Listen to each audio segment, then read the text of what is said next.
আজকে চলে আসলাম রামপুরা হাতিরঝিলে একটি মোটরসাইকেল কেনার জন্য, মোটেও দুইটা না কিন্তু গুটি গুটি পায়ে চলে আসলাম। আবহাওয়া খুব ভালোই ছিল কিন্তু হঠাৎ করে বৃষ্টি নামলো, গুটি গুটি পায়ে সুন্দর করে বৃষ্টি নামলো। আমরা পাশে দাঁড়িয়ে রইলাম, তারপর কিছু মোটরসাইকেল দেখলাম কিন্তু কোনোটাই আমাদের পছন্দ হচ্ছে না। শেষ পর্যন্ত আমরা এদিকে আবহাওয়ার অবস্থা খুবই ভালো না, কারণ প্রচণ্ড পরিমাণ বৃষ্টি নামতেছিল। এর ভিতরে আমরা টিভিএস এবং রাইডারের কিছু মোটরসাইকেল আমরা কানেকশন দেখলাম, পালসার দেখলাম, ইয়ামাহা দেখলাম, এবং কিন্তু আমাদের বাজেটের অনুযায়ী মনের মতো কোনো বাইকই আমরা খুঁজে পাচ্ছিলাম না। যে কয়টা পাই সেটা কন্ডিশন মোটেও ভালো না। আমরা হাঁটতেছিলাম, হাঁটতে হাঁটতে আমরা খুবই ক্লান্ত।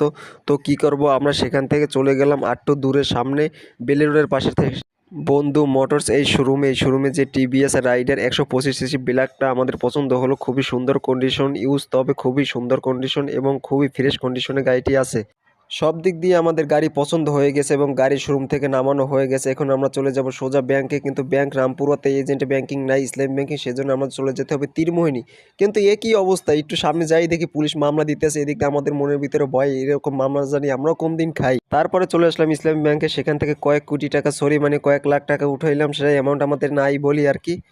তারপরে ইস্কার আমরা চলে আসলাম আবার সেই হাতিরঝিল রামপুরা বন্ধু মোটরসে। সেখান থেকে আসলাম আমরা, টাকা দিতে কষ্ট হচ্ছে, তারপর দিয়ে দিতে হবে, কি করব। আমাদের টাকার বিনিময়ে বাইক দিবে, বাইকের বিনিময়ে আমরা টাকা দেবো, এটাই স্বাভাবিক ব্যাপার। অবশেষে আমরা মোটরসাইকেলটি পছন্দ হলো, শোরুম থেকে নামালাম। কাগজপাতি রেডি করতে মোটামুটি আমাদের 8 থেকে 10 দিনের মতো সময় লাগবে এবং ফার্স্ট মালিকানা আমরা পাবো। আপাতত ব্যাংক ড্রাফট আছে, এটা দিয়ে আমাদের চলা যাবে কয়েকটা দিন, নো প্রবলেম। এদিকে আমরা গাড়ি চেক করে নিলাম সব কিছু ঠিকঠাক আছে কিনা। আল্লাহর রহমতে খুব ভালোভাবে গাড়ি কন্ডিশনটা আছে, সব কিছু ঠিকঠাক, সাউন্ড কোয়ালিটি এবং সব দিক দিয়ে পারফেক্ট একটি গাড়ি। তারপর চলে আসলাম পেট্রোল পাম্পে গাড়িটাকে ট্যাঙ্কি ফুল করার জন্য। সব দিক দিয়ে আলহামদুলিল্লাহ। এখন আপনাদের কাছ থেকে বিদায় নিচ্ছি। এরকম ভিডিও পেতে হলে আমাদের পেজটি ফলো করে পাশে থাকুন। ধন্যবাদ সবাইকে।